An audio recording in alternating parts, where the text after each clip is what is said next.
Sarapan. Ya. Mana teman-temannya? Sarapan. Panggil situ temannya. Boleh minta tolong. Boleh. Ya. Sama-sama. Sarapan dulu baru jalan. Nah, di dua sama Dede. Sarapan dulu ya baru jalan ya. Nah, semangat. Sarapan ya, sama-sama.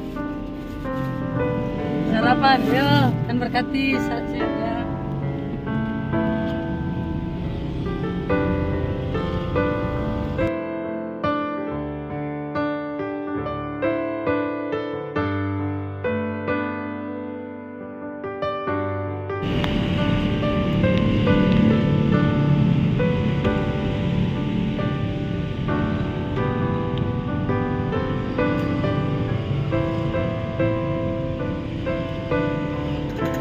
Sarapan.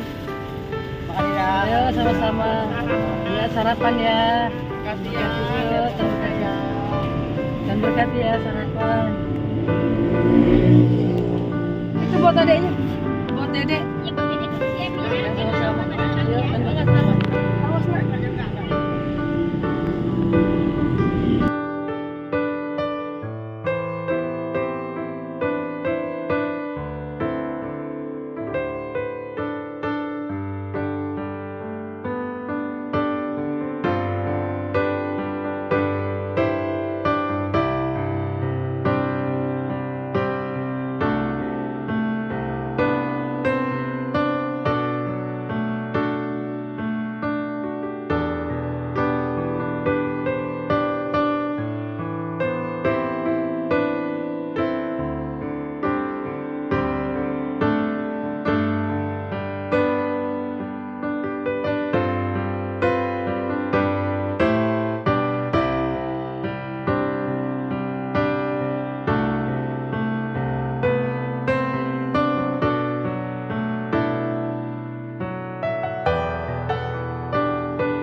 Pada kesempatan kali ini, kami membagikan sarapan pagi yang berupa nasi uduk, nasi kuning, dan nasi goreng untuk mereka semua para pejuang rupiah.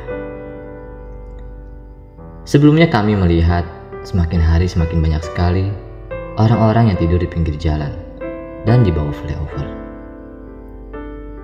Mereka yang tidur di jalan, biasanya mereka mencari uang dengan cara mengamen, menjadi manusia silver, menjadi badut, menjadi ondel-ondel, dan lain sebagainya. Kebanyakan dari mereka terkadang lebih nyaman tidur di bawah kolong flyover, sebab mereka dapat selalu bertukar cerita kepada orang-orang yang mereka temui. Dan ada juga yang memang mereka tidak memiliki tempat tinggal. Pengangguran di Indonesia kini jumlahnya kurang lebih 7,28 juta orang pada Mei 2025. Dengan tingkat pengangguran terbuka sebesar 4,76%. Kami sangat prihatin dengan kondisi saat ini. Mungkin banyak di antara kita yang berpikir bahwa memang itu salah mereka. Itu pilihan hidup mereka yang hanya hidup di jalan tanpa pernah mengasah kemampuan mereka. Dan bahkan ada yang tidak mengetahui apa yang mereka bisa lakukan lebih dari sekedar menjadi pengamen, pengemis, atau yang lainnya. Ya, memang itu semua jalan hidup yang mereka pilih. Namun, apakah kita pernah tahu apa yang saat ini mereka harapkan? Masih banyak di antara kita yang memiliki hidup yang lebih baik, namun hanya bisa berkomentar dan menjudge mereka tanpa pernah memberi pertolongan.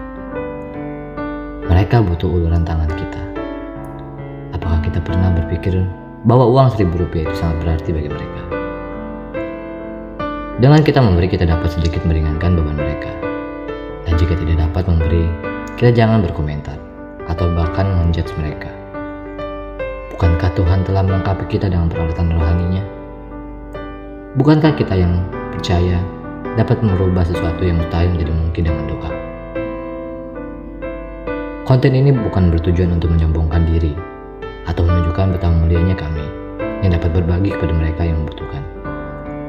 Tetapi konten ini bertujuan untuk memotivasi kita semua untuk terus bisa berbuat baik kepada sesama, dan agar kita dapat lebih bersyukur lagi akan hidup kita saat ini. Sebab masih sangat banyak sekali orang-orang di luar sana yang harus berusaha payah, berkucuran keringat dan bahkan air mata, hanya untuk bisa mendapatkan satu porsi makanan. Hidup ini adalah kesempatan. Hidup ini adalah pilihan. Kemiskinan, kesusahan, dan kekayaan, itu semua dapat membuat kita lupa dengan Tuhan. Pergunakanlah hidup kita yang penuh dengan berkat untuk menjadi berkat bagi banyak orang. Dan pergunakanlah kebaikan hati kita dan ketulusan hati kita untuk menolong sesama. Ulangan 15 ayat 11.